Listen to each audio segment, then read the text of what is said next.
नमस्कार, स्वागत है आपका न्यूज 13 उत्तराखंड देख रहे हैं आप और मैं हूं आपके साथ लता। उर्मिला सनावर के एक के बाद एक ताबड़तोड़ खुलासे के बाद से अब अंकिता केस को लेकर एक बार फिर से जांच का दायरा बढ़ाने की मांग लगातार हो रही है। सबकी निगाहें अब इस बात पर टिकी हुई हैं कि आखिर अब इस पूरे मामले को लेकर जांच होनी चाहिए। अगर अंकिता मर्डर केस में सीबीआई जांच करानी है तो जांच सिर्फ नाम के लिए अब ना हो बल्कि कई ठोस बिंदुओं पर जांच हो। ये वही पॉइंट्स हैं जो कोर्ट में अंकिता को न्याय दिलाने में कारगर साबित होंगे। सीबीआई जांच किन किन चीजों की करे, इसको लेकर अगर हम पॉइंट वाइज बात करें तो सबसे पहले वीआईपी एंगल की दोबारा से जांच हो। क्या रिजॉर्ट में किसी वीआईपी प्रभावशाली व्यक्ति की एंट्री हुई थी? Guest register, digital entry, CCTV footage की फॉरेंसिक जांच की जाए। वीआईपी विजिट से जुड़े कॉल रिकॉर्ड्स और लोकेशन का डेटा भी जांचा जाए। इसके अलावा फोन कॉल्स और डिजिटल डेटा, इसका भी जो है अब जांच का दायरा बढ़े। अंकिता के mobile data, deleted chats, calls, cloud backup, आरोपियों के फोन की forensic recovery, WhatsApp, Instagram, Telegram chat, location history, Google timeline, सब कुछ चेक किया जाए। इसके अलावा रिजॉर्ट में हुई बातचीत और क्या दबाव था अंकिता पर अनैतिक काम का, किसने दबाव डाला, किसके कहने पर दबाव बनाया गया। मैनेजमेंट मीटिंग स्टाफ के बयान दोबारा से लिए जाएं। हत्या की साजिश, कॉन्स्पिरेसी, हत्या पहले से प्लान थी या फिर अचानक, ये बड़ा सवाल। तीनों आरोपियों की आपसी बातचीत को खंगाला जाए। घटना से पहले और बाद के मूवमेंट्स को देखा जाए।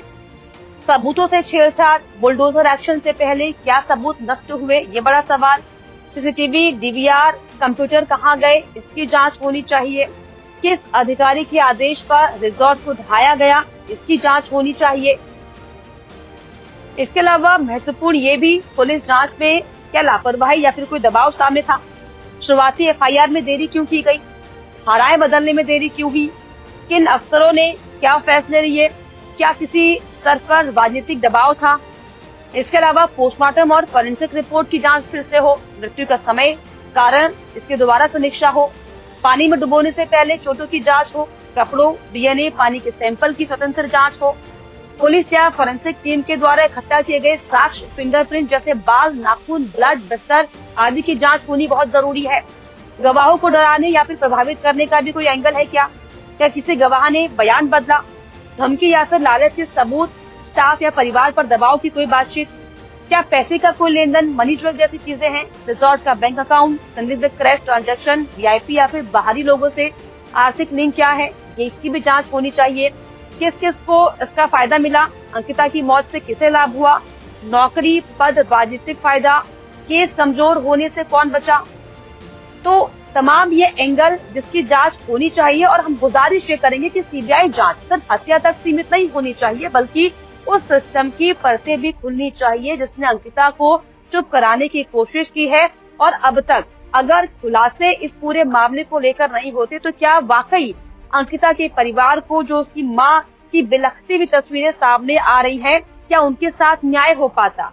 इस पर क्या आपकी राय है? प्लीज हमें कमेंट जरूर कीजिए। इसके अलावा हमारे चैनल को शेयर करें, सपोर्ट करें, सब्सक्राइब करें और लेटेस्ट मुद्दों पर अपनी प्रतिक्रिया देखने के लिए हमारे चैनल को देखते रहें और न्यूज 13 को लाइक शेयर जरूर करें।